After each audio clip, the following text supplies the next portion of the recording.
الله لا إله إلا هو الحي القيوم لا تأخذه سنة ولا نوم.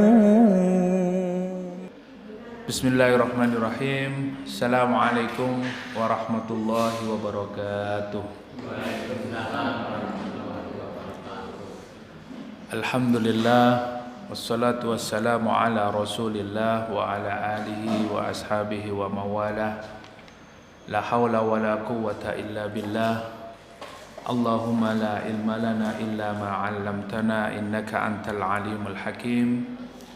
Allahumma la sahla illa ma ja'altahu sahla wa anta taj'alul hazna idza syi'ta sahla, amma ba'du. Bapak Ibu jamaah yang dimuliakan Allah, alhamdulillah pada malam hari ini kita bersyukur kepada Allah karena di malam hari ini kita bisa melaksanakan di antara amal soleh, yaitu thalabul ilmi. Di antara amalan-amalan yang utama yang dikerjakan oleh para salafus soleh, para sahabat tabi'in dan tabi'ut tabi'in, yaitu senantiasa berada di majelis ilmu, senantiasa berangkat melangkahkan kakinya untuk berada di taman-taman surga Allah Subhanahu wa taala di dunia, yaitu di majelis ilmu. Mudah-mudahan kehadiran kita di majelis ilmu ini semoga Allah Subhanahu wa taala menuliskan menjadi kebaikan kelak di akhirat, dan mudah-mudahan Allah wafatkan kita dalam keadaan husnul khatimah. Amin. Bapak Ibu jamaah yang dimuliakan Allah, hari ini kita masuk pada bulan Dzulqa'dah 1446 Hijriah dan bertepatan dengan tanggal 1 Mei 2025, dan hari Kamis malam ini, malam Jumat adalah Kamis yang pertama. Dan alhamdulillah kajian kita, kajian rutin tafsir Al-Quran, kita mulai kembali setelah kita libur selama 2 tahun atau 2 bulan selama 2 bulan.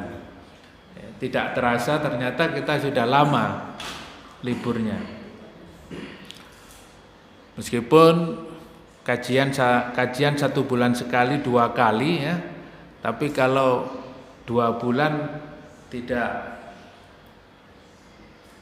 kita laksanakan kajian rutinitas kita, ternyata kita juga merasa bahwa kita berkurang ya, memperdalam ilmu di majelis-majelis ilmu, apalagi kita tidak sama sekali mengikuti majelis-majelis ilmu di tempat yang lainnya. Dan alhamdulillah libur kita bukan semata-mata karena kita sengaja untuk libur kajian, tetapi bertepatan dengan datangnya bulan Ramadan. Masya Allah, tidak terasa kita telah melaksanakan 1 bulan penuh di bulan Ramadan, kemudian di bulan Syawal,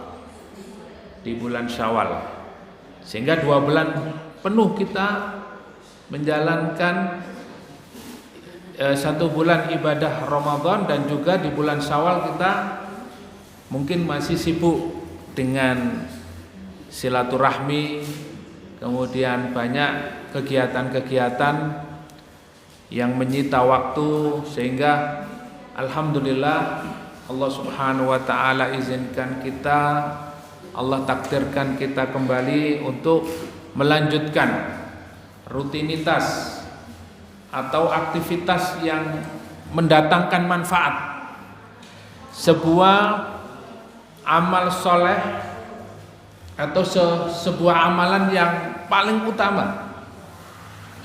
Bahkan para ulama mensejajarkan atau memasukkan amal thalabul ilmi ini adalah bagian daripada jihad fisabilillah. Jadi saking utamanya kedatangan panjenengan, kedatangan kita di majelis ilmu ini disejajarkan oleh para ulama adalah menjadi bagian dari jihad di jalan Allah. Kenapa seperti itu? Karena orang yang berjuang di jalan Allah, orang yang berjihad di jalan Allah, kalau tidak punya ilmu, maka jihadnya, perjuangannya akan keliru. Oleh karena itu, menuntut ilmu ini adalah sebuah kewajiban. Menuntut ilmu ini adalah sebuah amal yang paling utama di antara amal-amal yang lain. Kalau kita tidak punya ilmu tentang sholat, sholat kita akan keliru. Kalau kita berpuasa, kita tidak memiliki ilmunya, puasa kita akan salah. Begitu juga kalau kita menjalankan ibadah umroh, ibadah haji, melaksanakan sedekah, zakat, dan amal-amal yang di dalam Islam, kalau tidak disertai dengan ilmu yang benar, maka amalan-amalan itu akan keliru. Bahkan tidak diterima oleh Allah Subhanahu wa taala. Karena apa? Karena tidak didasari dengan ilmu yang benar. Oleh karena itu, ilmu ini adalah salah satu pondasi dasar kita di dalam mengamalkan Islam. Maka panjenengan yang hadir di majelis-majelis ilmu ini adalah bagian daripada amal yang sangat utama. Menjadi bagian daripada jihad fisabilillah. Dan tentunya saya menyampaikan ini sebagai refresh, penyegaran. Kita segarkan kembali, kita tata niat kita kembali untuk terus bersemangat di dalam thalabul ilmi. Jangan sampai kita kemudian bosan di dalam menuntut ilmu, jangan sampai. Di mana saja, kapan saja, bersama siapa, kita harus betul-betul melazimi thalabul ilmi ini. Karena inilah menjadi bekal yang utama pada diri kita kelak di hadapan Allah Subhanahu wa taala. Sebagaimana Rasulullah bersabda, "Idza matal insanu in qata'a 'amaluhu illa min thalathin, shadaqatun jariyah, au ilmun yuntafa'u bihi, au waladin shalih yad'u lahu." Jika manusia telah meninggal dunia, maka terputus semua amalnya kecuali 3 perkara. Yang pertama adalah sedekah jariyah, yang kedua ilmu yang bermanfaat, dan yang ketiga adalah anak yang soleh yang selalu mendoakan kedua orang tuanya. Jadi kalau panjenengan sedaya nanti ketika meninggal dunia tidak lagi bisa beramal, tidak ada amalan yang bisa kita kerjakan kecuali ketika di dunia kita selalu bersedekah, maka pahalanya mengalir, terus mengalir. Meskipun kita telah meninggal dunia, pahala sedekah kita mengalir. Panjenengan sudah berapa banyak amalan sedekah yang dikerjakan sampai hari ini? Sebelum kita meninggal dunia, perbanyak kita bersedekah. Yang kedua, ilmu yuntafa'u bihi adalah ilmu yang bermanfaat. Maka panjenengan hari ini, malam ini, dan seterusnya ketika kita istiqomah melazimi majelis-majelis ilmu ini, inilah yang nanti akan menjadi pahala yang terus mengalir, menjadi syafaat kelak ketika kita sudah meninggal dunia. Kalau kita sudah meninggal dunia, nanti hari Kamis pertama Kamis pertama itu mesti ingat-ingat, waduh, biyen nek Kamis pertama ini biasanya nama zikrullah, ya. Ketika sudah meninggal dunia, kita tidak bisa lagi datang ke majelis ilmu. Tapi apa yang kita kerjakan malam ini, hari ini, detik ini akan menjadi amalan yang akan menjadi pahala yang terus mengalir nanti ketika kita sudah meninggal dunia. Apalagi ilmunya yang kita dapatkan di majelis ilmu ini jenengan sampaikan kepada orang lain.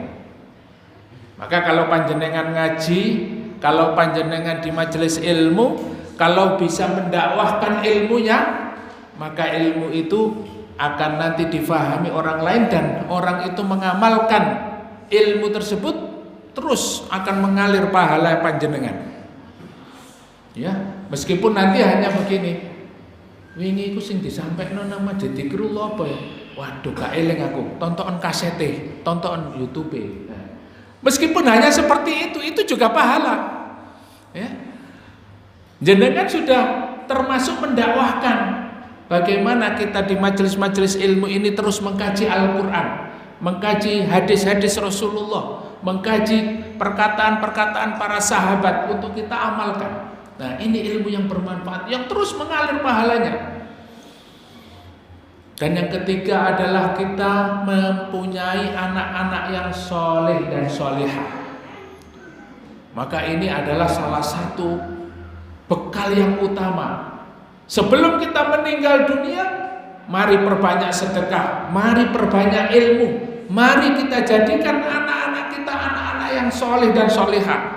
Agar apa? Bapak Ibu yang dimuliakan Allah, agar mereka mendoakan kita nanti ketika sudah meninggal dunia.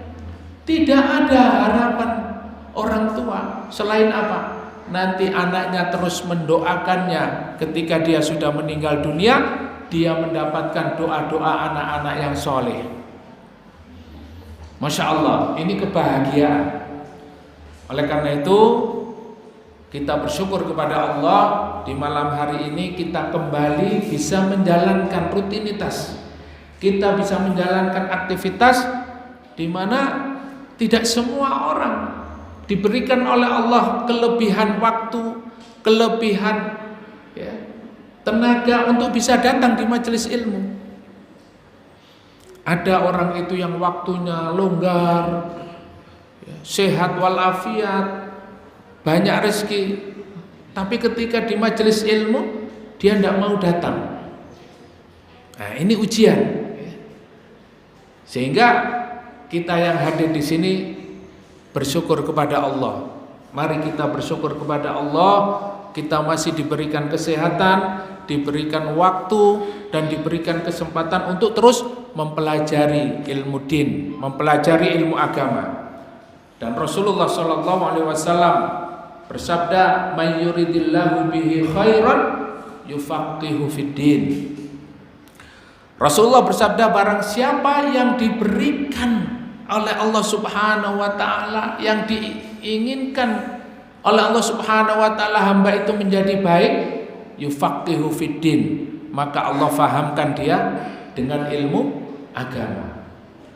Jadi Allah menginginkan kita yang hadir di majelis ilmu ini, Allah Subhanahu wa taala telah memberikan kebaikan kepada kita. Dengan apa? Dengan Allah pahamkan kita tentang ilmu agama. Tidak semua Allah berikan kebaikan-kebaikan ini kepada hambanya, kecuali kepada hamba-hambanya yang diberikan rahmat, diberikan kebaikan-kebaikan pada dirinya, maka Allah pahamkan dia tentang ilmu din. Bapak Ibu yang dimuliakan Allah, itu sebagai muqaddimah. Selama 2 bulan kita libur untuk kajian tafsirnya, dan hari ini kita mulai kembali. Kita luruskan niat kita. Semoga ilmu-ilmu yang kita pelajari hari ini dan seterusnya menjadi ilmu yang bermanfaat dan kelak menjadi syafaat di akhirat. Dan semoga Allah Subhanahu wa taala menjadikan ilmu-ilmu yang kita pelajari ini menjadi berkah di dalam kehidupan kita, keluarga, dan mudah-mudahan di akhirat kelak Allah jadikan kita termasuk penghuni surganya. Amin ya rabbal alamin. Baik Bapak Ibu yang dimuliakan Allah, hari ini kita masuk pada surat Al-Baqarah ayat yang ke 278, 279, 280 dan 281 ya. Jadi ini masih terkait dengan materi yang telah kita pelajari beberapa waktu yang lalu ya. Dan sedikit ada kaitannya tentang materi tentang masalah riba ya. Ini pamungkasnya, ayat-ayat pamungkas. Kemudian nanti ada juga terkait dengan hutang piutang. Kita masuk pada surat Al-Baqarah ayat 279. A'udzu billahi minasyaitonir rajim. Ya ayyuhalladzina amanu taqullaha wa dharu ma baqiya minar riba in kuntum mu'minin. فَإِن لَّمْ تَفْعَلُوا فَأْذَنُوا بِحَرْبٍ مِّنَ اللَّهِ وَرَسُولِهِ وَإِن تُبْتُمْ فَلَكُمْ رُءُوسُ أَمْوَالِكُمْ لَا تَظْلِمُونَ وَلَا تُظْلَمُونَ وَإِن كَانَ ذُو عُسْرَةٍ فَنَظِرَةٌ إِلَى مَيْسَرَةٍ وَأَن تَصَدَّقُوا خَيْرٌ لَّكُمْ إِن كُنتُمْ تَعْلَمُونَ وَاتَّقُوا يَوْمًا تُرْجَعُونَ فِيهِ إِلَى اللَّهِ ثُمَّ تُوَفَّى كُلُّ نَفْسٍ مَّا كَسَبَتْ وَهُمْ لَا يُظْلَمُونَ. Allahumma arhamna bil Qur'an. Kita baca terjemahannya terlebih dahulu, kemudian kita nanti akan menjelaskan dengan tafsirnya. Ya ayyuhalladzina amanu taqullaha wa dharu ma baqiya minar riba in kuntum mu'minin. Ya ayyuhalladzina amanu, sebagaimana kita pahami di dalam kajian-kajian tafsir yang telah kita jelaskan, bahwa ini adalah seruan kepada siapa? Kepada orang yang beriman. Berarti panggilan khusus. Ya. Ini adalah ayat panggilan sayang. Panggilan yang ditujukan oleh Allah Subhanahu wa taala kepada orang-orang yang khusus, ya. Jadi kalau bukan yang dikhususkan tidak berlaku, Pak. Ya. Misalnya panggilan kepada para dokter. Kalau yang datang bukan dokter, berlaku napa mboten? Mboten, ya. Wahai para pedagang, nah, yang bukan pedagang boleh hadir? Nah, ya. Boleh, tapi nanti tidak berlaku. Karena apa? Khusus para pedagang.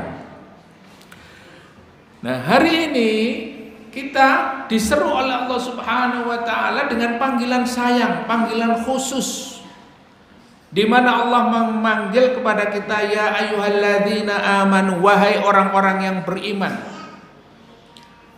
Maka para ulama menjelaskan, kalau ada panggilan khusus dari Allah Subhanahu wa taala, pasti ada sesuatu yang penting. Pasti ada sesuatu yang penting yang harus diperhatikan oleh orang-orang yang dipanggil. Yaitu siapa? Orang-orang yang beriman. Maka yang hadir di sini dan yang mendengarkan, insya Allah semuanya beriman kepada Allah Subhanahu wa taala. Maka ini berlaku. Kita perhatikan apa seruan Allah selanjutnya. Kalau sudah Allah manggil, seperti ya ayyuhalladzina amanu kutiba alaikumusiyam, wahai orang-orang yang beriman. Maka orang beriman toh yang dikhususkan. Apa seruannya? Kutiba alaikumusiyam, telah diwajibkan kepada kalian tentang puasa. Maka puasa ini kita jalankan, kita perhatikan betul sebagai salah satu perintah Allah Subhanahu wa taala. Nah, begitu juga malam ini kita perhatikan. Ketika Allah sudah memanggil kepada orang-orang yang khusus, pasti ada perintah yang harus dijalankan. Pasti ada instruksi. Nah, apa instruksinya? Yang pertama, ittaqullah. Ya ayyuhalladzina amanu taqullah wa dharu ma baqiya minar riba in kuntum mu'minin. Di dalam ayat ini ada dua perintah, ada dua instruksi yang diberikan oleh Allah Subhanahu wa taala kepada orang yang beriman. Yang pertama, hai orang-orang yang beriman, bertakwalah kalian. Ini instruksi secara umum, ya. Dan ada instruksi yang lebih khusus lagi. Apa? Di dalam ayat ini disebutkan wadharu ma baqiya minar riba, ya.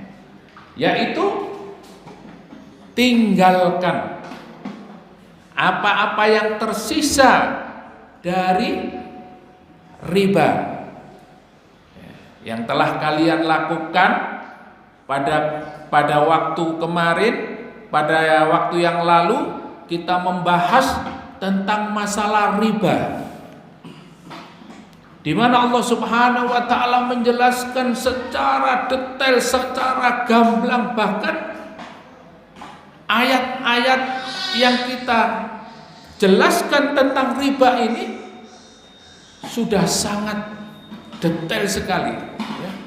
Bagaimana Allah Subhanahu wa taala menggambarkan bahwa orang yang menjalankan riba itu seperti apa? Orang yang kemasukan syaitan, ya. Orang yang kesurupan, ya. Berarti orang yang kemasukan setan itu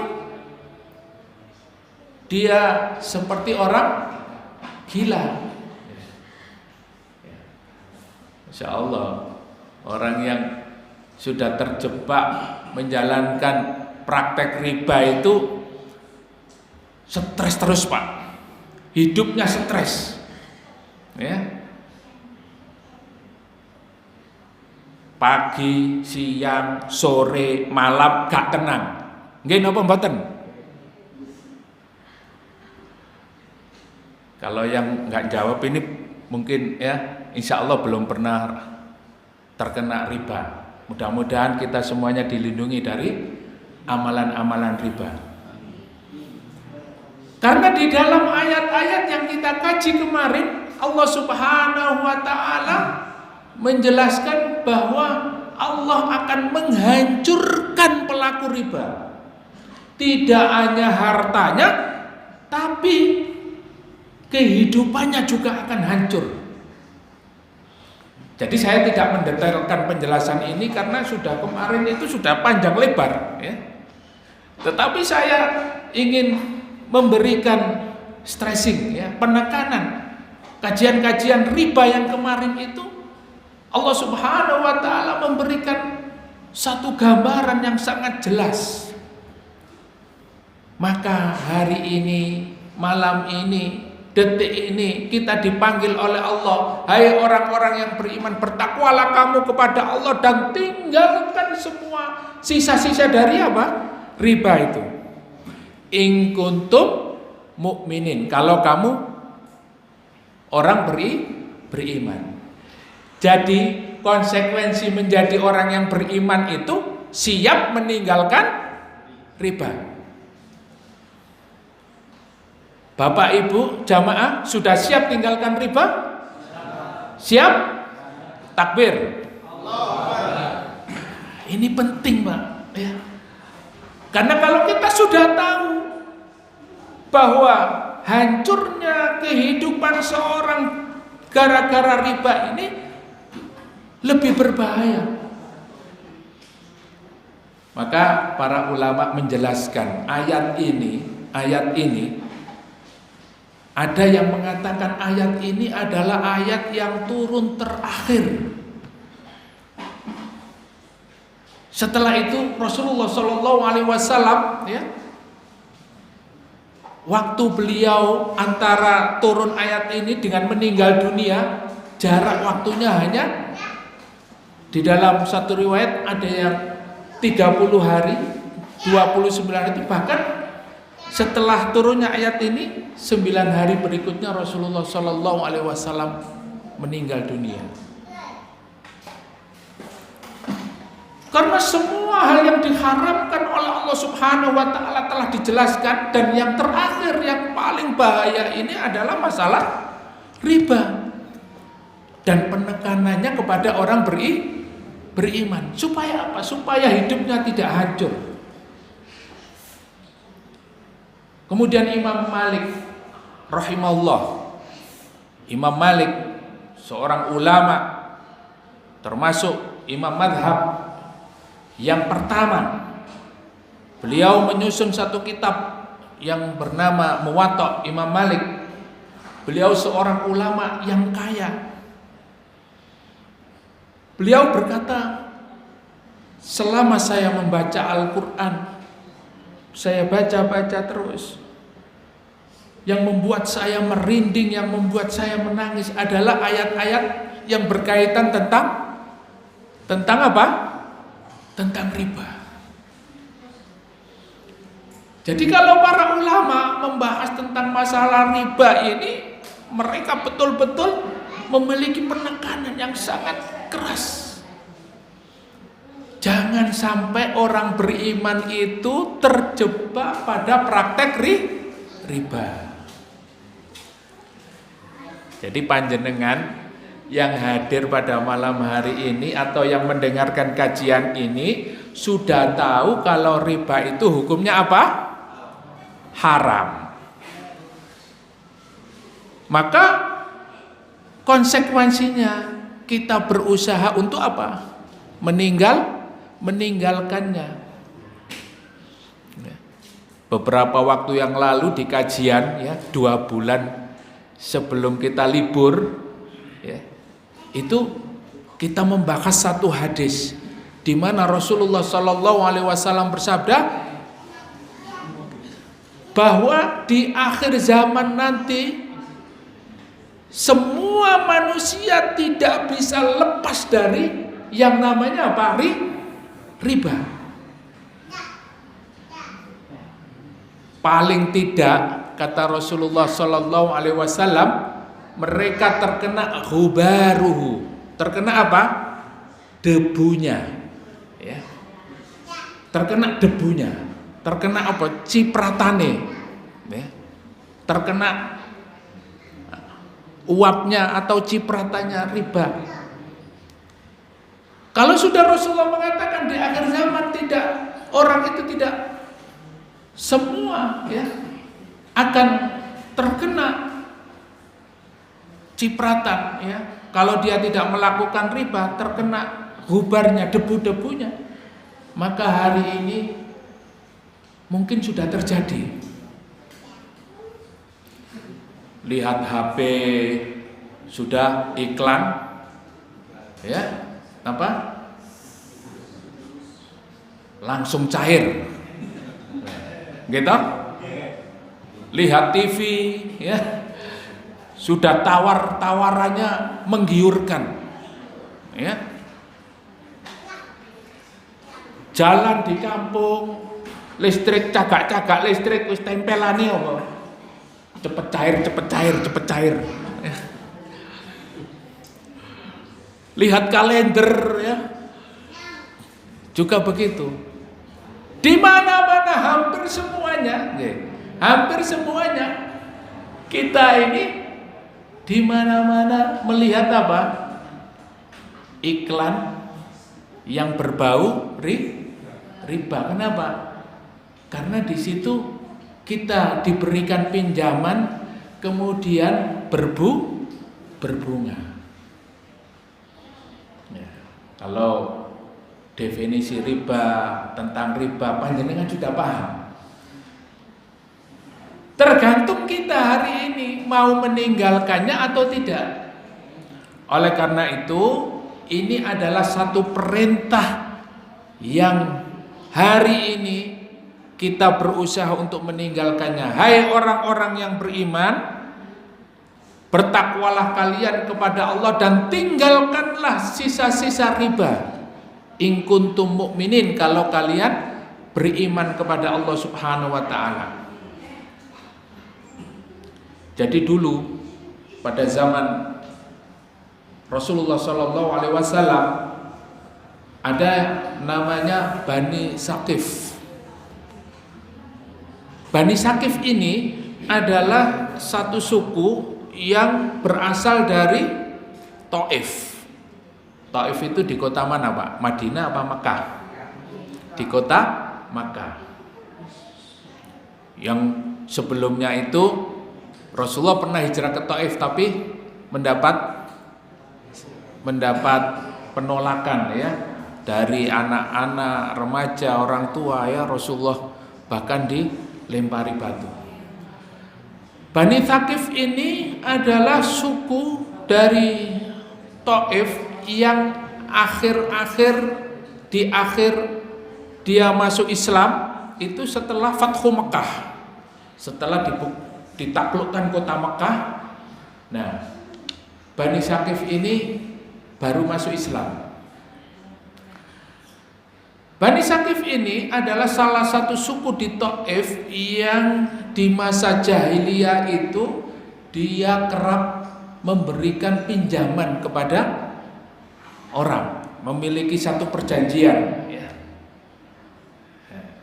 Jadi dia memberikan pinjaman kepada siapa saja, tetapi pinjaman itu nanti setelah dia cair, maka ketika mengembalikan dia harus memberikan tambahan ya. Atau hari ini disebut apa, Bu? Bunga melati. Kalau istilahnya sekarang mungkin bukan bunga ya. Apa Pak? Ada yang lebih halus lagi ya Pak? Jasa. Macam-macam. Nah kemudian ketika mereka Bani Thaqif ini masuk Islam, hal yang semacam ini kemudian akhirnya diberitahukan kepada Rasulullah Sallallahu Alaihi Wasallam. Setelah masuk Islam, tapi masih banyak yang apa? Yang ketika minjamkan uang itu dia masih mengambil bunga, ya, masih mengambil bunga. Dan hal ini disampaikan kepada Rasulullah Sallallahu Alaihi Wasallam. Allah Subhanahu Wa Taala langsung menurunkan ayat ini. Ya ayyuhalladzina amanu taqullaha wa dharu ma baqiya minar riba in kuntum mu'minin. Hai orang-orang yang beriman, bertakwalah kamu kepada Allah dan tinggalkanlah sisa-sisa dari riba itu kalau kamu orang beriman. Bani Thaqif ini yang baru masuk Islam akhirnya apa? Meninggalkan praktek riba itu. Dan pinjaman yang dikeluarkan, yang dipinjam oleh tetangganya, oleh orang-orang di sebelah kampungnya, dia hanya mengambil modalnya saja ya. Kalau dia minjamkan 1 juta, maka dikembalikan hanya 1 juta ya. Dia mintanya 1 juta, tidak lagi mengambil apa? Mengambil bunga. Jadi Bani Thaqif ini orang-orang yang baru masuk Islam tetapi langsung mempraktekkan perintah Allah Subhanahu Wa Taala, langsung mengamalkan ayat ini. Lah kita panjenengan sedoyo ya, Bapak Ibu jamaah yang sudah lama masuk Islam ya, kadang-kadang masih saja apa? Masih saja goyang. Nggih napa mboten? Kepepet Ustaz.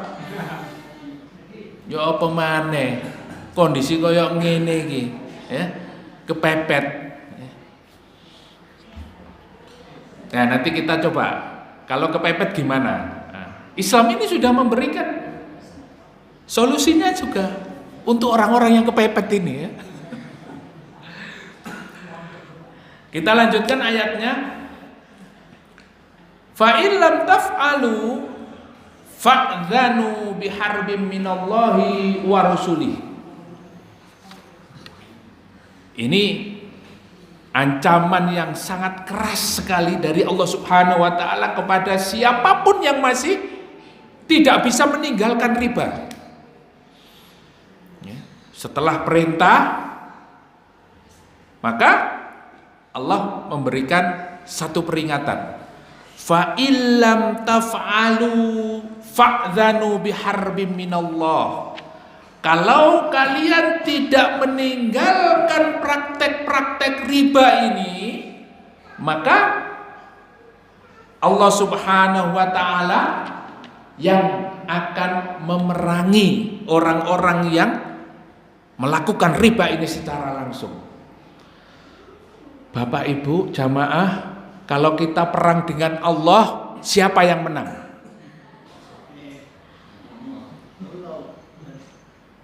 Kira-kira kita bisa nggak menang kalau perang dengan Allah Subhanahu wa taala, berhadapan dengan Allah Subhanahu wa taala?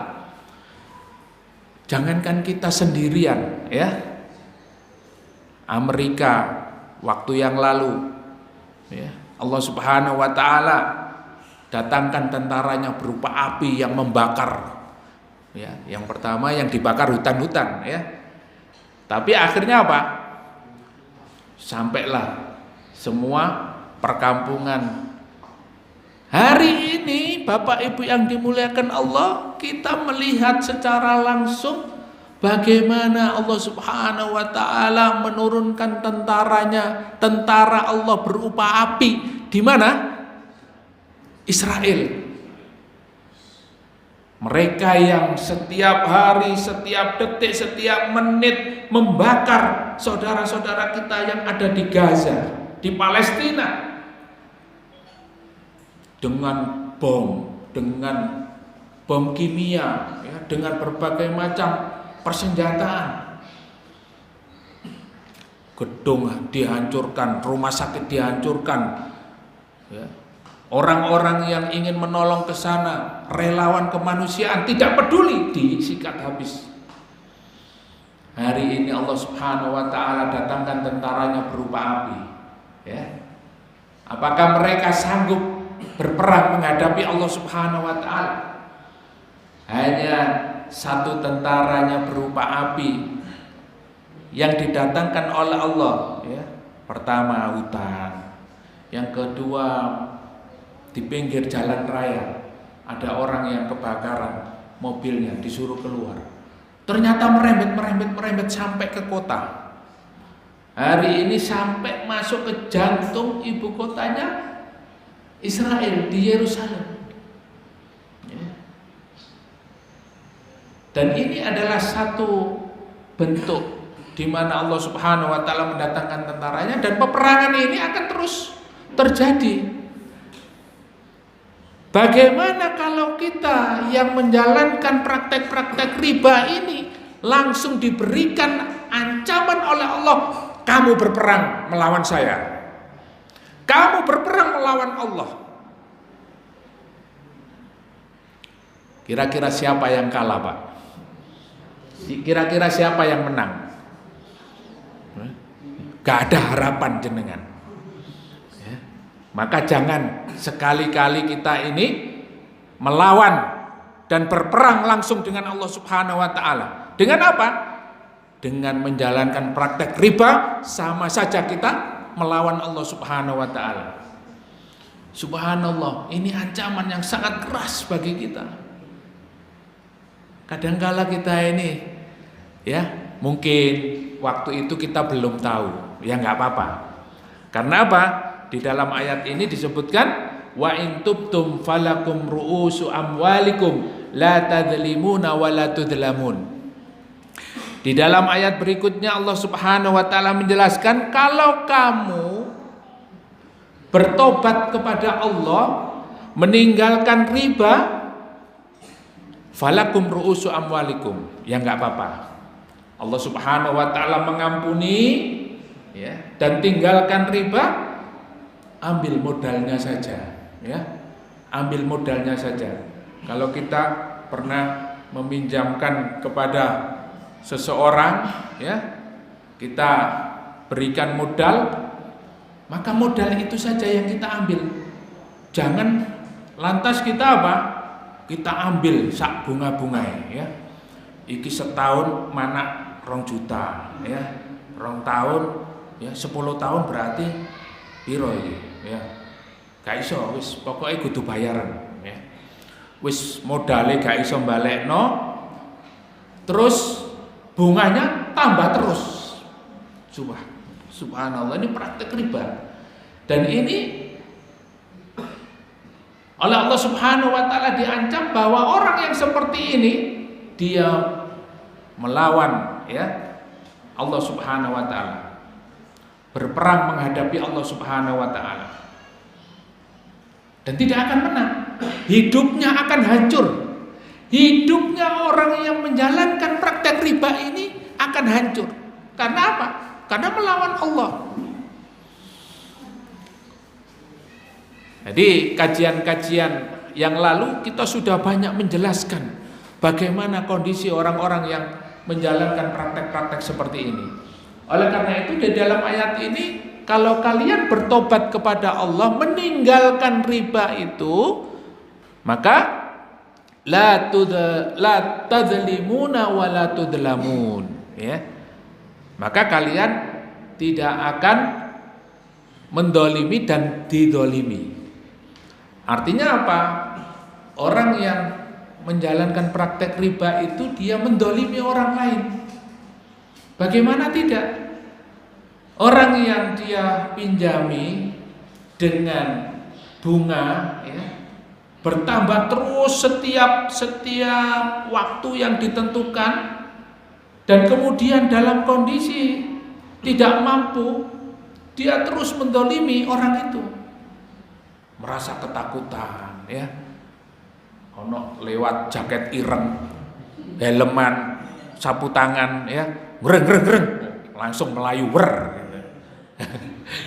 Selalu ketakutan. Ono wong jaketan, boncengan, wis wedi.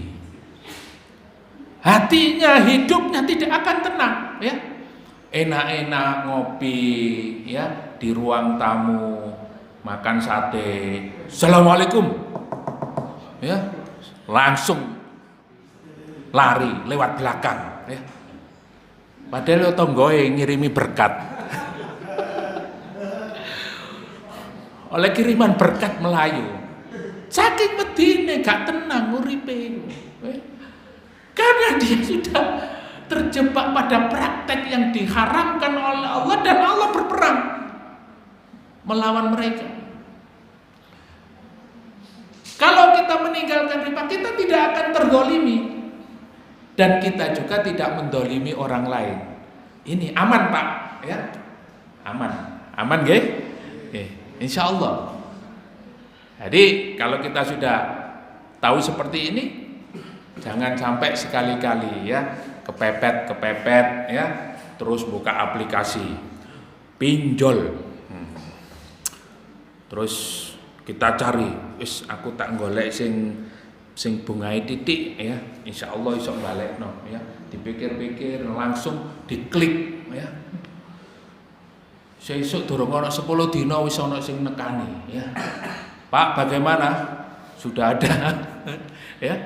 Terus gitu ditekan terus, ya, karena nggak ada bisa mengembalikan, hutang ke yang lain lagi, hutang ke yang lain, bunganya lebih besar lagi. Tutupi, ya. Apalagi pinjaman online-nya itu untuk hal-hal yang tidak berguna. Apalagi sudah pinjam online untuk judol, untuk judi online, remek, ya. Udah, ya. Ajur gak karu-karuan itu namanya. Hidupnya sudah susah, ya. Ditambah susah, berharap ketika dia judi online akan mendapatkan apa? Yang lebih besar dan bisa melunasi hutangnya ketika dia pinjam di online itu. Ya Allah, banyak orang bunuh diri gara-gara pinjam online dan judi online. Udah gak karu-karuan, Pak. Ya. Rumahnya habis, sawahnya habis, sepeda motornya habis, semua yang dimilikinya habis. Ya. Karena nggak punya apa-apa, semua habis, istrinya juga dijual, anaknya juga dijual. Ini realita, kenyataan hari ini. Naudzubillah, tsumma naudzubillah min dzalik. Itulah gambaran orang-orang yang tidak punya iman. Makanya ayat ini ditujukan kepada orang yang beriman. Ketika kita sudah tidak menggunakan praktek riba, kita menjauhi riba, fa insya Allah kita tidak didolimi dan juga kita tidak mendolimi. Inilah jaminannya, aman, tenang. Hidup kita akan terasa nyaman, terasa tenang, terasa aman. Di dalam menjalankan ibadah kepada Allah Subhanahu Wa Taala, kita juga diberikan ketenangan, keberkahan. Kenapa? Karena kita memberikan makan, minum, kepada anak istri kita, keluarga kita dari usaha yang halalan thayyibah. Tidak dari sesuatu yang diharamkan oleh Allah. Makanya orang yang banyak hutangnya itu hidupnya tidak tenang. Kalau negara yang banyak hutangnya, kenapa? Rakyatnya, kan negara yang hutang, Pak. Oh, yang bayar rakyatnya. Pokoknya utang, kalau riba, apalagi hutang ke luar negeri, apalagi hutang ke Cina, itu ribanya tambah berlipat-lipat. Itu sudah tambah mendolimi dan didolimi. Sudah mendolimi rakyatnya, sudah didolimi luar negeri, didolimi orang kafir, dan hidupnya tidak tenang, tidak bakalan tenang. Inilah praktek riba. Itulah dua ayat yang mungkin mengakhiri pembahasan terkait dengan ayat-ayat riba yang panjang sekali. Mungkin berkali-kali. Berapa pertemuan kita sebelum kita libur 2 bulan itu, ayat-ayat yang kita kaji terkait dengan masalah riba. Karena memang Allah Subhanahu Wa Taala memberikan penjelasan ini supaya apa? Kita menjauhi riba dan hidup kita tenang. Orang beriman ketika hidupnya tidak tenang karena dia masih menjalankan praktek riba, doanya tidak dikabulkan, makanannya tidak berkah, kehidupannya tidak diberkahi oleh Allah Subhanahu Wa Taala. Nah, disinilah pentingnya kita memahami ayat-ayat seperti ini. Kita lanjutkan ayat berikutnya. Wa in kana dzu usratin fanadhiratun ila maisarah. Dan jika dia dzu usratin, dia dalam kondisi kesulitan. Artinya apa? Orang yang berhutang itu biasanya dalam kondisi kesulitan, kepepet. Nah, ini tadi Tadi orang yang biasanya berhutang kepada orang lain, atau kepada siapapun, itu karena dia dalam kondisi apa? Kepepet, dalam keadaan kesulitan, sehingga dia hutang. Dia mencari-cari soporek sing duwe iki, siapa yang punya modal, siapa yang bisa dihutangi, siapa yang bisa bantu saya. Nah, begitu dia sudah berhutang kepada orang lain, maka di dalam ayat ini disebutkan wa in kana dzu usratin fanadhiratun ila maisarah. Maka kalau dia dalam keadaan kesulitan, sudah kepepet hutang dan dia tidak bisa bayar hutangnya, Maka hendaknya dia apa? Mempermudah pembayarannya ya. Sudah jatuh tempo ya, jari ini setahun gak dibalekno. Ya wis lah, wis tak tambahi sak wulan, 2 wulan ya. Tetap belum dikembalikan. Dilihat sakno rek, anjine kepepet wong iki. Kadang mangan, kadang gak. Kerjaane ya rok-rok asem ya. Maksudnya kerjaannya itu ya kadang-kadang kerja, akeh nganggure. Nah, dilihat kok sakno ya, dikei tempo maneh, wis gak apa-apa Pak, tak kei tempo maneh 5 bulan. Nah, ini namanya apa? Memberi kemudahan. Terus dilihat lagi sampai waduh wis setahun setengah 5 bulan, ditambahi mana sampai 2 tahun, dikasih tempo 1 tahun, masih belum bisa bayar lagi. Nah, maka di dalam ayat ini disebutkan wa antasaddaqu khairul lakum ya, wa antasaddaqu khairul lakum, dan ketika kalian bersedekah kepada orang yang kesusahan, kepada orang yang memiliki kondisi sempit ya, kesusahan dalam hidupnya, maka sedekah kepada dia itu lebih baik ya. Jadi wis utang kepepet gak iso bayar ya, terus wis dikei tempo tetep gak iso bayar. Nah, di dalam ayat ini disebutkan kalau kamu bersedekah kepada orang yang kesusahan itu, maka itu lebih baik bagi kalian. Waduh, iki ya apa iki ya? Engko utang terus iki. Utang terus iki rek. Nek ngene carane engko dikei maneh utang maneh gak bayar maneh, disedekahono maneh, ya. Karena wonge orangnya itu kayaknya memang ahli sedekah. Wis tak utang bendino mrono ae ya. Nah, ini juga dilihat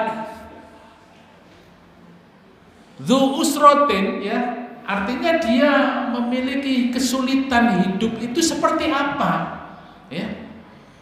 Wis gak iso bayar tapi sepeda motore gonta-ganti. Wis gak iso bayar nyicil oma anyar. Waduh ya. Kira-kira ini susah apa? Tambah kaya ini ya. Nah, disinilah para ulama itu memberikan patokan ya, orang yang kesulitan itu apa, orang yang tidak bisa membayar hutang itu yang seperti apa ya. Mereka yang sampai tidak bisa makan ya, mereka yang sampai ya, memiliki kesulitan betul-betul, dia sulit ya, makan saja nggak bisa ya, apalagi beli sepeda motor, tuku kelambi anyar ya.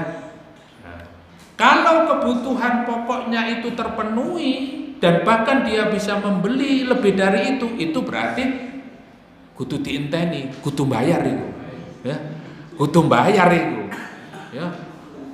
Wong kelambi yo gonta-ganti, kene sing diutangi gak tau tuku kelambi. Lah kok sing ngutangi iki tuku wae ya. Ngereyen sepeda motor. Nah, jadi ada patokannya. Dzu usrotin itu dalam keadaan sempit, dalam keadaan sulit itu seperti apa? Ya. Ada sebuah kisah yang dicantumkan di dalam tafsir Ibnu Katsir ini ya. Ada seorang ulama ya, Abu Qatadah. Beliau itu menghutangi seseorang.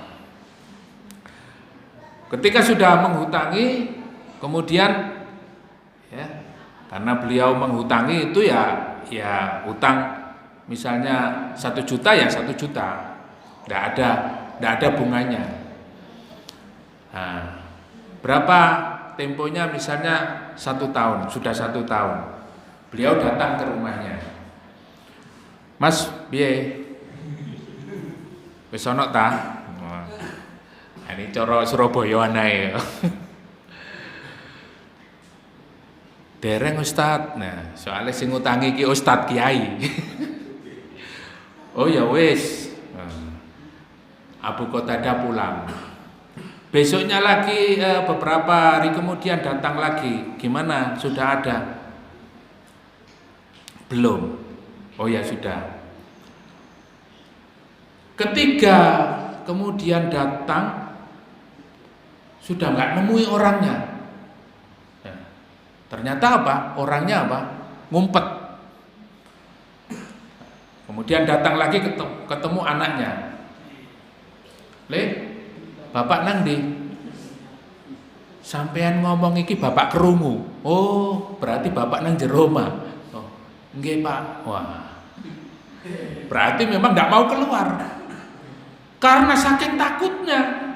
Karena ditagih dia nggak bisa bayar, takut dia, nggak mau nemui. Nah, tertekan apa mboten ngeten nih? Tertekan. Masya Allah. Akhirnya datang, ya. Terus karena dikasih tahu anaknya, bapaknya di rumah, dipanggil, ya. Tul, ya. Misalnya namanya gitu, Tul. Metudul. Terus lu krungu rek. Akhirnya keluar, ya. Keluar. Nggih Pak, ngapunten Pak. Ya Allah, ngapunten nggih anu. Sampeyan niki jane apa? Sampeyan niki duwe apa ora? Nangis Pak. Kula niki mboten gadak Pak. Sudah saya usahakan tapi saya enggak punya sama sekali. Sekarang kamu sumpah demi Allah kalau kamu enggak punya. Demi Allah saya ndak punya Pak. Gak ada yang buat untuk membayar hutang sampean. Karena saya makan saja kesulitan. Akhirnya apa? Abu Qatadah rahimahullah, beliau akhirnya memberikan kelonggaran. Ya wis. Sampai akhirnya Abu Qatadah menangis karena apa? Karena Rasulullah Shallallahu Alaihi Wasallam bersabda, beliau membacakan satu hadis, man andara siron falahu bikulli yaumin mithlahu sadaqah, wa man andara musiran falahu bikulli yaumin mithlahu sadaqah, wa man andara musiran falahu bikulli yaumin mithli sadaqah. Banyak riwayat yang menjelaskan seperti itu. Barang siapa yang melonggarkan orang-orang yang dalam kesempitan, maka dia akan memiliki pahala 2 kali sedekah. Artinya apa?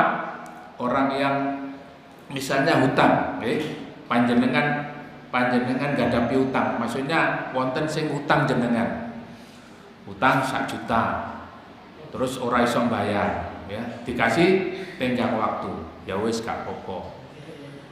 Itu di dalam hadis disebutkan bahwa jenengan sama dengan apa? Bersedekah 2 kali lipat dengan apa yang jenengan kasih mereka hutang. Misalnya 1 juta, berarti pahalanya apa? Jenengan misalnya satu hari itu dia belum bisa membayar hutangnya, sudah jatuh tempo, kemudian 1 hari itu dia belum bisa bayar hutangnya, maka ketika jenengan longgarkan, maka jenengan mendapat pahala sedekah 2 kali lipat, ya. Kalau hutangnya 1 juta, berarti jenengan sama dengan bersedekah 2 juta sehari itu.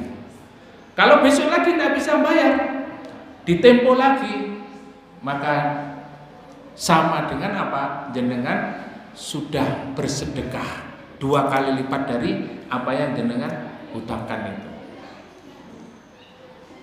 Maka kalau kita memberikan kelonggaran kepada orang yang kita hutangi tadi, pahalanya pahala apa? Pahala sedekah. Masya Allah. Sakit napa mboten? Kinten-kinten jenengan sakit napa mboten? Wah, betul. Ya apa ngaku ya butuh Sedekah sejimane tat. Ya mending aku tak sedekah dhewe. Nah, inilah Masya Allah ya pentingnya ilmu itu ya. Jadi di samping itu Allah Subhanahu wa taala memberitahukan kepada kita, kalau kita memberikan kelonggaran kepada mereka dan itu kita, apalagi kalau misalnya ya sudah dilonggarkan oleh Abu Qatadah, ya wis kamu nggak bayar sudah nggak apa-apa, saya ikhlaskan dan kamu terbebas dari hutang. Dan artinya hutangnya itu dibebaskan. Wa anta saddaqu khairul lakum.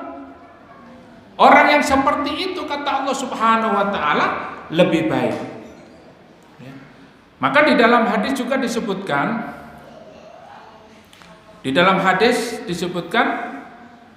man nafasa an gharimihi aw mahan anhu kana fi dhillil arsy yaumal qiyamah. Masyaallah ya. Rawahu Muslim. Diriwayatkan di dalam hadis Muslim bahwa Rasulullah Shallallahu Alaihi Wasallam bersabda, barang siapa yang membebaskan orang yang hutang kepadanya, maka Allah Subhanahu Wa Taala akan menaunginya nanti pada hari kiamat. Dia akan mendapatkan naungan fil arsh, di arsy-Nya Allah Subhanahu Wa Taala. Subhanallah ya. Nanti Bapak Ibu kalau di hari kiamat itu ada satu kondisi di mana kita itu berkeringat, bercucuran karena sangat panas ya.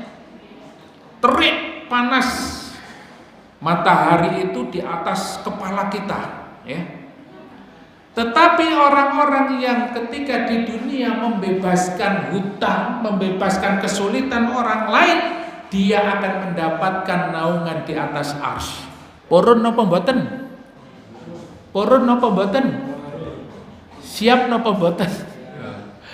Inilah kalau jenengan purun mangke hari kiamat mendapatkan naungan arsy. Wong-wong podo kepanasan, wong-wong podo keringetan, podo adus keringet sampai mendelep ya. Dia mandi keringat. Kita tenang-tenang saja, dingin ya, semilir. Kenapa? Karena dinaungi arsy ya. Kita mendapatkan perlindungan dari Allah Subhanahu wa taala. Amalannya apa? Amalannya membebaskan orang lain dari kesulitan. Yaitu apa? Membebaskan dari hutang. Sakit napa mboten?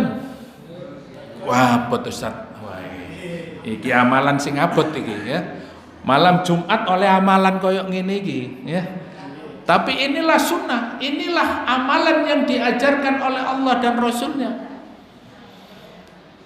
di mana Allah Subhanahu wa taala memerintahkan kita agar meringankan beban orang yang kesulitan, termasuk orang yang apa? Orang yang terlilit hutang. Bapak Ibu yang dimuliakan Allah Subhanahu wa taala. Kemudian di dalam hadis yang lain juga disebutkan oleh Rasulullah sallallahu alaihi wasallam bahwa Rasulullah sallallahu alaihi wasallam bersabda, "Atallahu bi'abdin min 'abdihi yaumal qiyamah qala madza 'amilta li fid dunya." Pada suatu hari Rasulullah Shallallahu Alaihi Wasallam beliau melihat Allah Subhanahu Wa Taala bertanya kepada seorang hamba pada hari kiamat. Qala madza amilta fid dunya? Mas, kamu waktu di dunia ya, Mbak, Mas, Pak, Bu, kamu waktu di dunia apa amalanmu ketika di dunia? Allah bertanya nanti.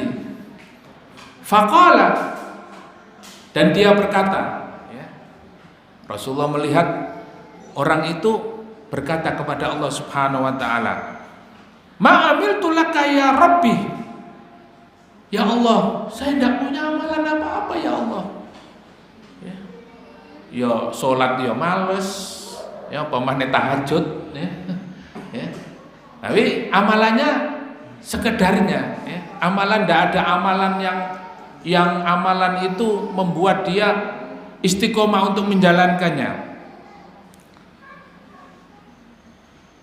Ma'amiltu laka ya Rabbi mithqala dzarratin fid dunya. Bahkan kata dia, ya Allah, saya tidak punya amalan bahkan seberat biji dzarrah, seberat biji atom.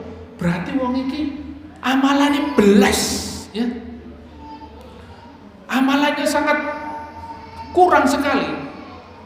Karena tidak memiliki amalan meskipun seberat biji dzarrah. Dibandingno jamaah dzikrullah akeh jenengan, Pak. Ya.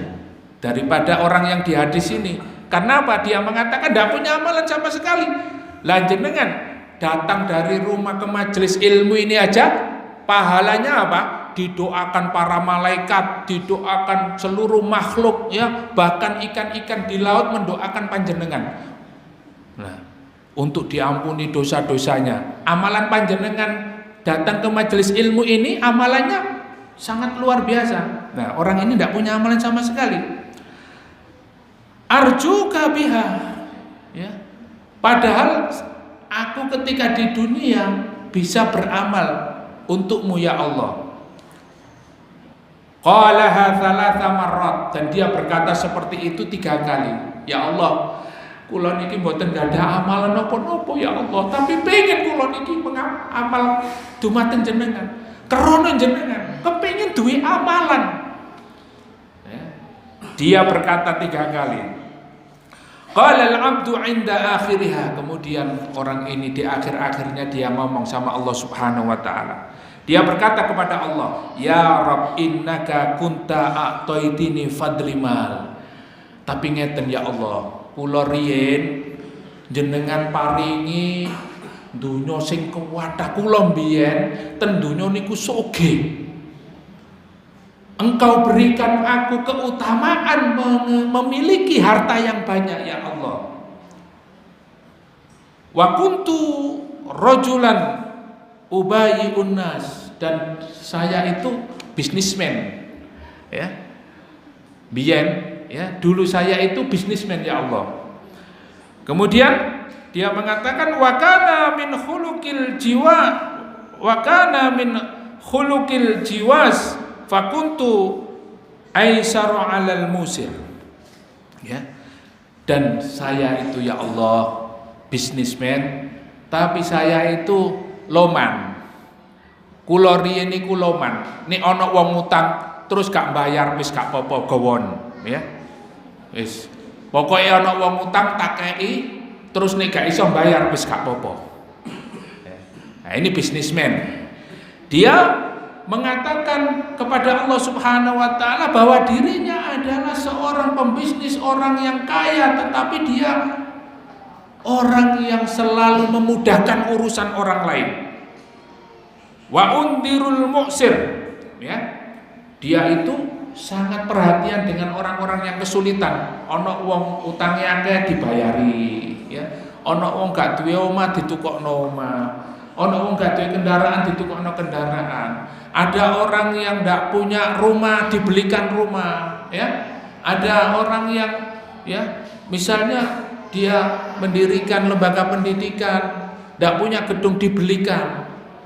Amalannya itu dia memudahkan orang lain di dalam kehidupannya. Qala fayaqulullahu azza wa jalla. Kemudian Allah berkata kepada orang ini, ana ahaqqu may yusiru udkhulil jannah. Ana ahaqqu man yubsiru udkhulil jannah. Allah kemudian mengatakan kepadanya, saya berhak untuk memasukkan kamu masuk ke dalam surga. Subhanallah ya. Jadi panjenengan sedaya jangan sampai kita mengentengkan, meremehkan amalan-amalan yang kecil, meskipun apa? Kita memberikan kemudahan kepada orang ya. Nontok tonggoe, nontok dulure, melihat sahabatnya, melihat temannya ada kesusahan, dia bantu. tidak tahu ya apa yang dia bisa bantu untuk mereka, apa yang dia bantu meskipun sedikit. Subhanallah, lihat hadis tadi itu. Dia tidak punya amalan apa-apa, hanya dia itu loman kepada orang, memudahkan orang lain, dan dia biasa untuk membebaskan hutang orang lain. Itu Allah Subhanahu wa ta'ala masukkan dia ke dalam surga. Jadi kita jangan meremehkan amalan-amalan yang seperti ini. Maka memudahkan urusan orang lain, apalagi membantu orang yang kesusahan, kesulitan. Nontok tonggone, ya Allah iki sakno rek, ketokane wis rong dino gak mangan nih. Diam-diam ke toko beli beras 3 kilo apa 5 kilo ya, kemudian ditaruh di depan rumahnya, mungkin bermanfaat bagi dia. Ini satu amalan yang sangat luar biasa dan utama. Karena apa? Memberikan makan orang yang kesusahan, apalagi meringankan beban mereka. Subhanallah. Inilah amalan-amalan yang sangat utama.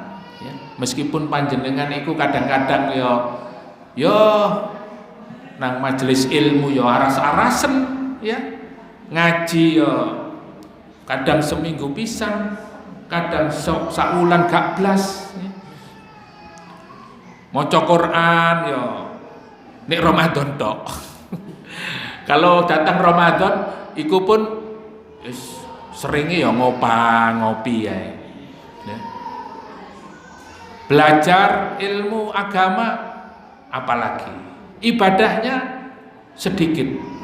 Nah, tapi kalau kita memiliki rasa empati, kemudian kita menjadi orang-orang yang bisa meringankan beban orang lain, Masya Allah, itulah keutamaannya.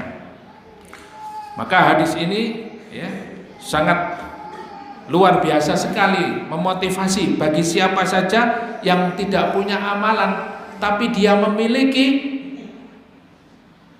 satu akhlak ya, atau perbuatan yang baik untuk meringankan orang lain. Ini adalah salah satu amalan yang sangat mulia. Kemudian Rasulullah SAW bersabda, qala kana tajirun yudabinun nas fa idza ra'a mu'siran qala tajawazu anhu la'alla Allah yatazawaju anna fatazawajallahu anhu.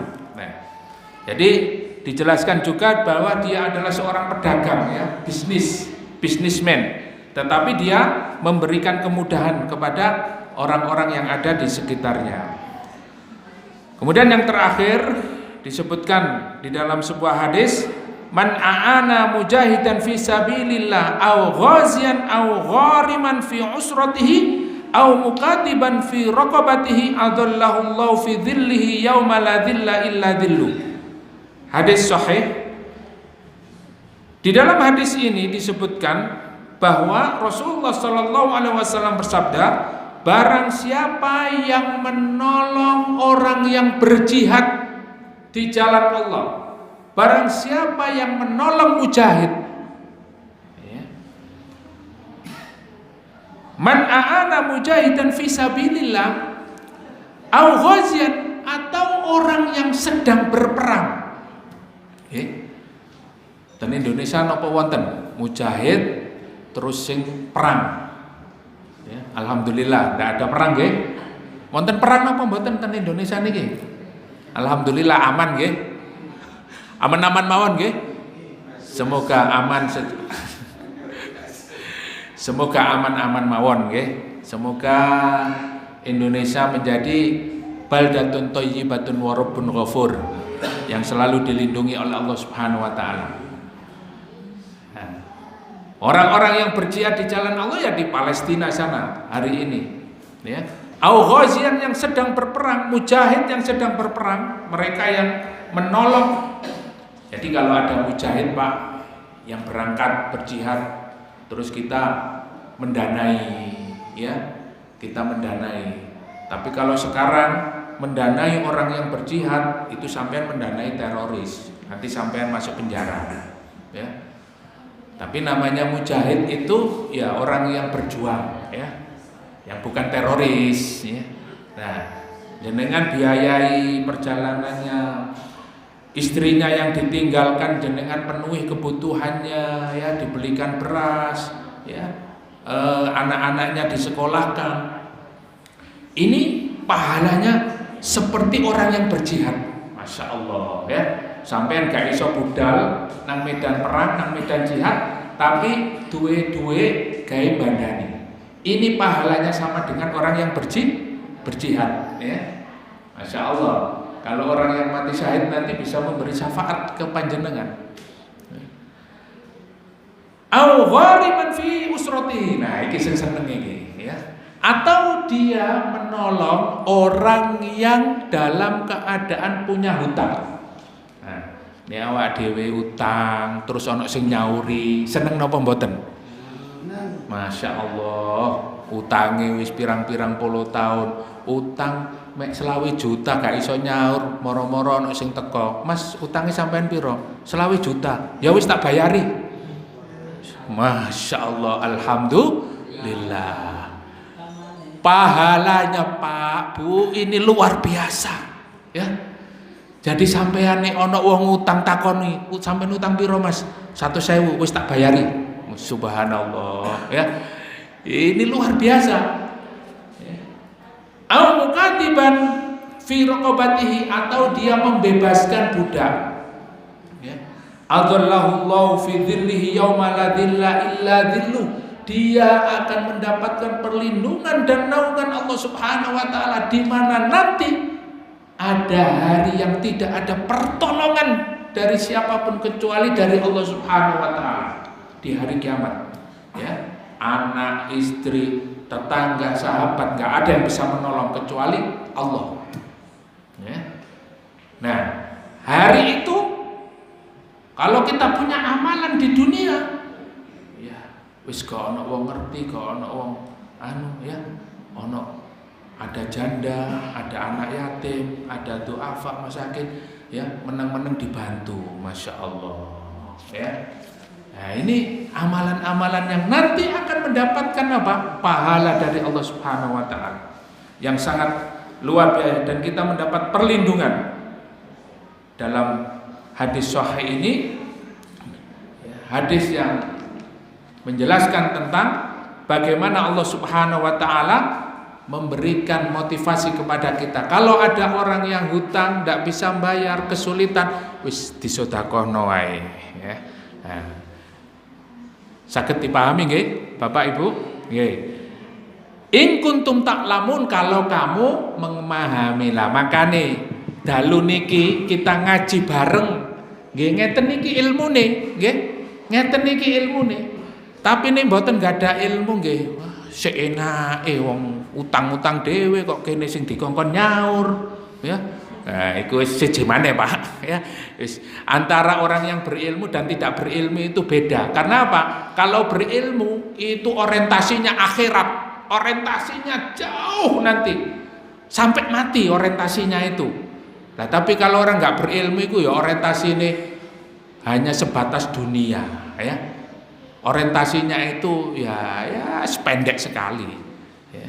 Orientasi ini duit, hanya apa? Rugi untung. Nih untung tak bantu, nih rugi ya orang, ya. Tapi kalau kita enggak, orientasinya akhirat.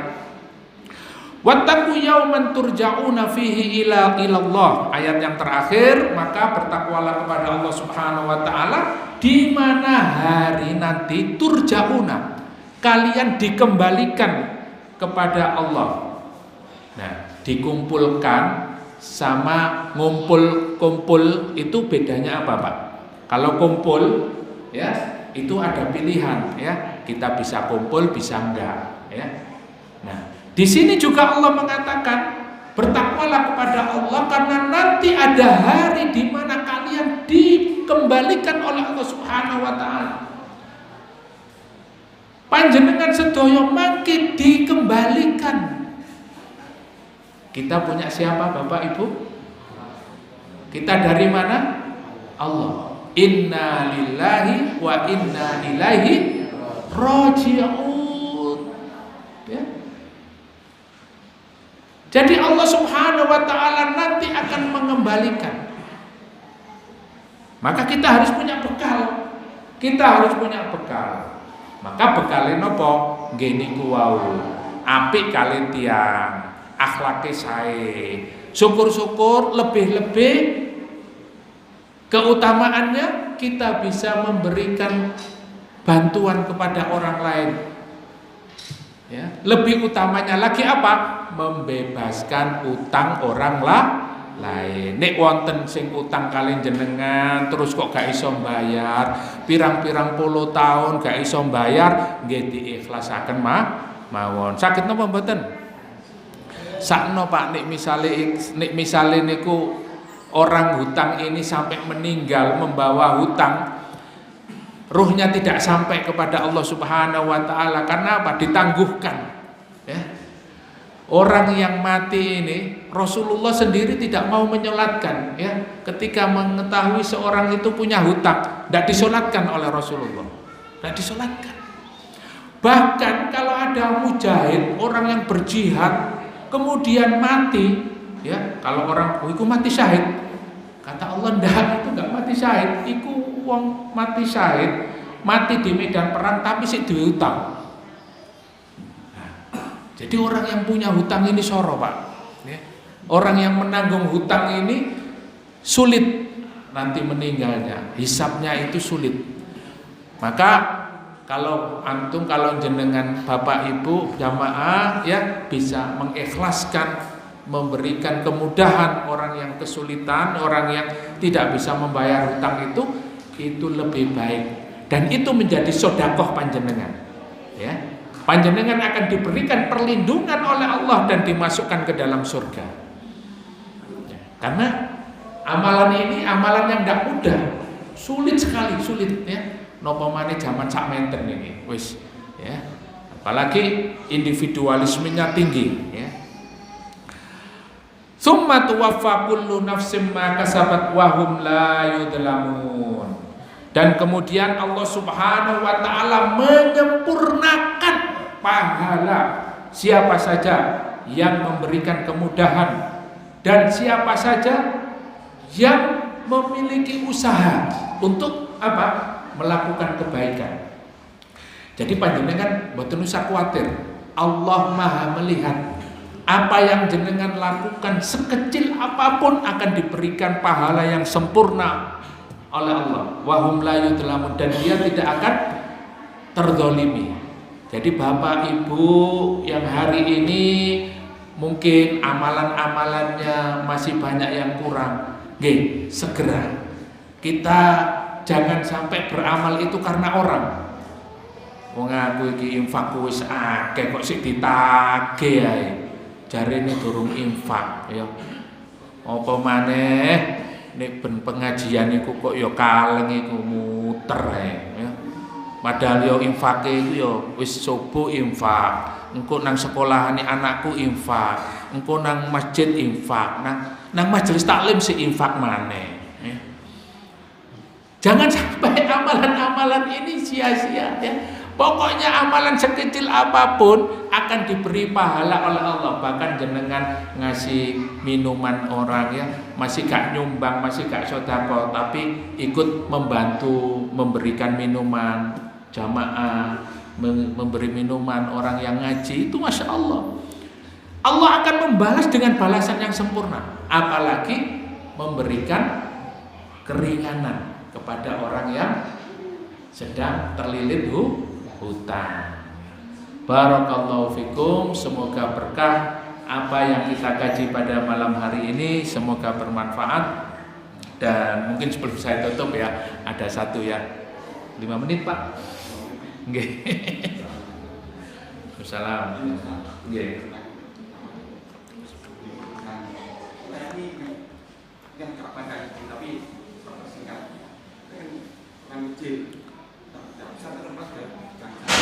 Innalillahi wa inna ilaihi raji'un. Nggih.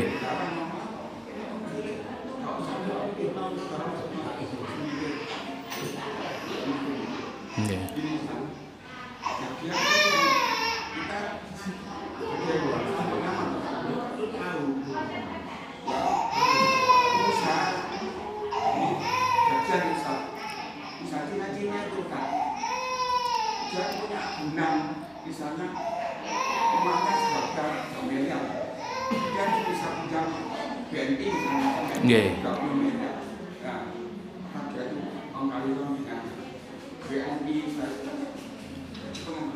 Nggih.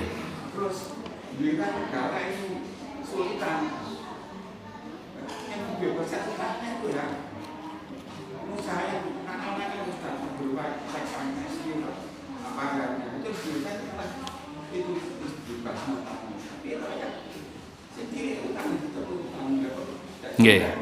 Pertanyaannya? Nggih, pripun? Nggih. Ya, jadi memang itu beban ya, beban dari seorang pemimpin ya. Kita tetap saja bertanggung jawab karena kita berada di bawah kepemimpinan mereka ya. Nah, bagaimana caranya kita bisa memberikan yang terbaik, kontribusi yang terbaik ya tentu ya caranya apa, nanti kita memilih pemimpin yang lebih baik lagi ya. Jadi supaya tidak terbebani dengan hal-hal yang seperti itu. Ini ada satu pertanyaan ya, ada tulisan dari ibu-ibu ya. Assalamualaikum Ustadz Afan ya. Ada satu ungkapan yang di tengah masyarakat, kalau nggak kredit mana bisa kita beli rumah, motor, bahkan sampai keperluan rumah tangga yang dibeli secara kredit, seolah-olah ada ketakutan, khawatir nggak bisa beli sesuatu tanpa kredit. Yang paling dekat dengan kita mungkin Koperasi Mekar untuk ibu-ibu. Mereka terlihat seperti dewa penolong karena memberikan pinjaman dengan bunga ringan.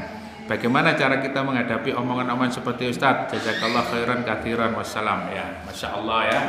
Ini yang sangat marak di tengah-tengah masyarakat kita ya, yaitu apa? Bunga mekar. Ya baik, ini karena tawaran-tawaran yang sangat menggiurkan ya, dengan cicilan mungkin sehari 2.000, 3.000 dan lain sebagainya. Jadi ini terkait dengan keimanan kita kepada Allah, ketergantungan kita kepada Allah Subhanahu wa taala, dan juga ilmu yang kita miliki ya. Kalau hari ini kita tidak bisa mengukur keperluan-keperluan kita, mana yang kita prioritaskan, mana yang kita perlukan saat ini yang paling prioritas, maka kita akan menuruti hawa nafsu kita ya. Seperti misalnya hari ini ya, kalau kita nggak butuh terkait dengan kebutuhan-kebutuhan di rumah ya, seperti misalnya kebutuhan yang sangat pokok sekali ya, kita misalnya motor misalnya ya,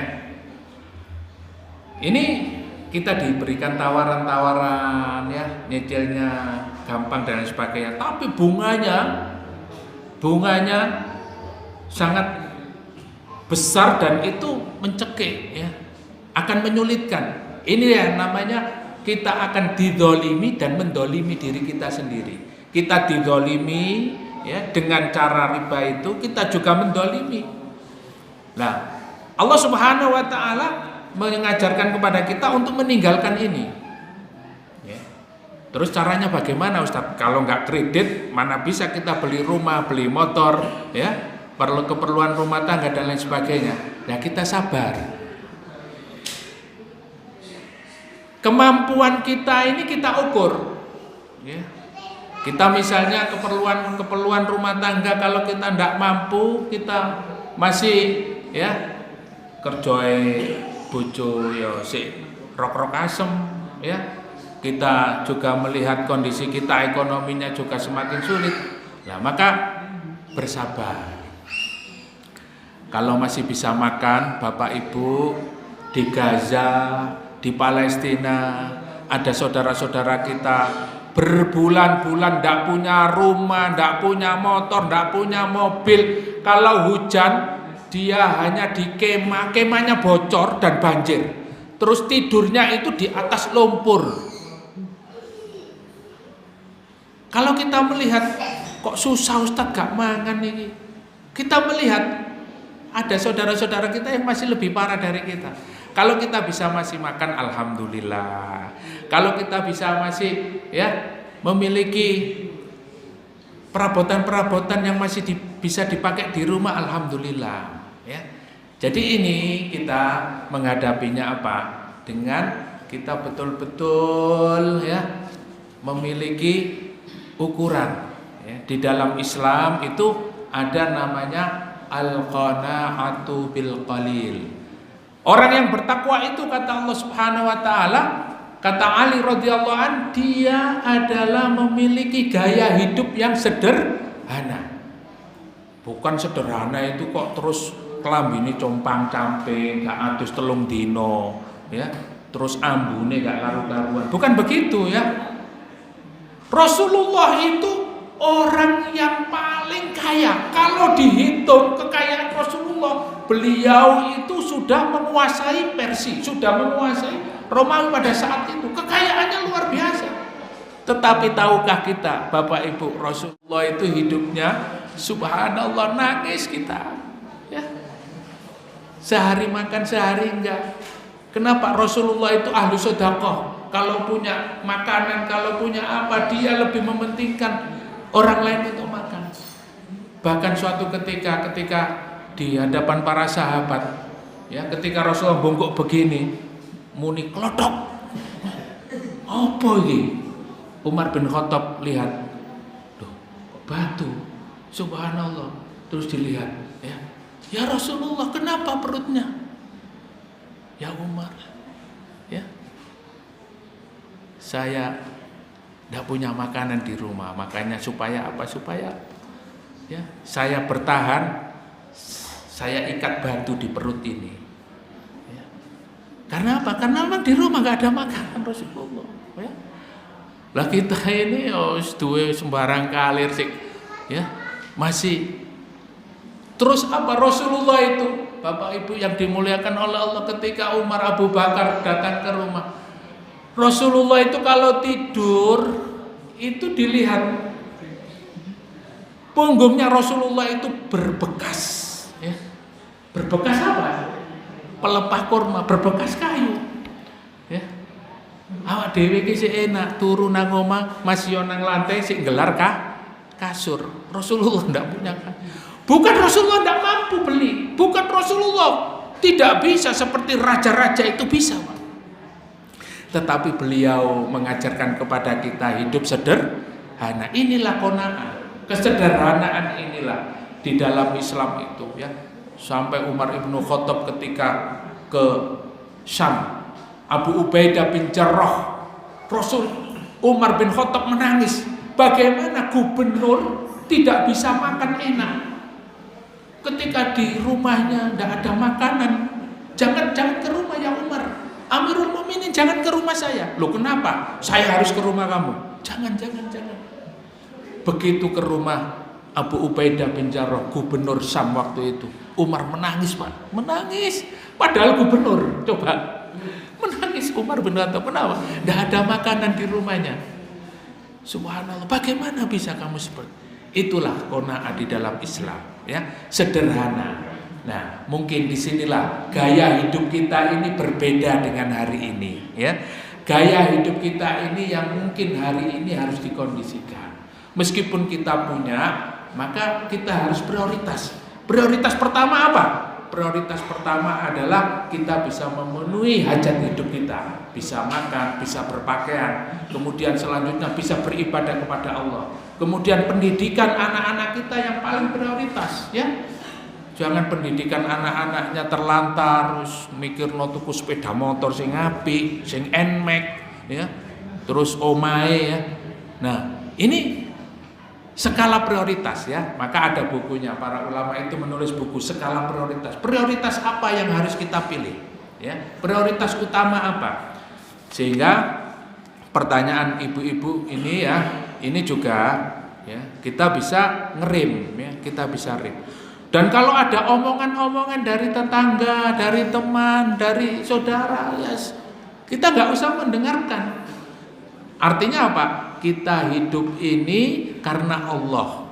Kita hidup ini bahagia dan tidaknya kita adalah tergantung kepada Allah Subhanahu wa taala, bukan tergantung omongan netizen. Ya. Bukan tergantung omongan orang lain. Lah kalau panjenengan itu hidup karena orang lain, wis sampean numpak sepeda motor salah, sampean melaku salah, sampean ngaji salah, gak ada benernya, Pak.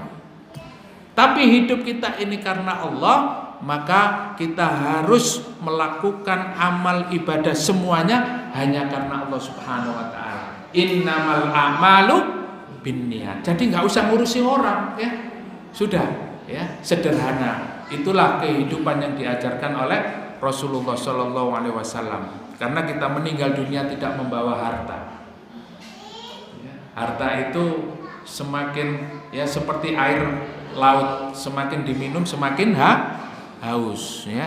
Maka kita tidak bisa menikmati harta ketika kita meninggal dunia. Oleh karena itu, mari di dalam kajian yang, di dalam kesempatan yang baik ini kita saling berwasiat. Mari kita beramal karena Allah, ya. Mari kita ikhlaskan niat karena Allah Subhanahu wa taala. Semoga Allah mewafatkan kita semua dalam keadaan husnul khatimah. Amin. Bapak Ibu yang dimuliakan oleh Allah, jamaah sekalian, kita akhiri kajian kita dengan hamdalah dan doa kafaratul majlis. Alhamdulillahirabbil alamin.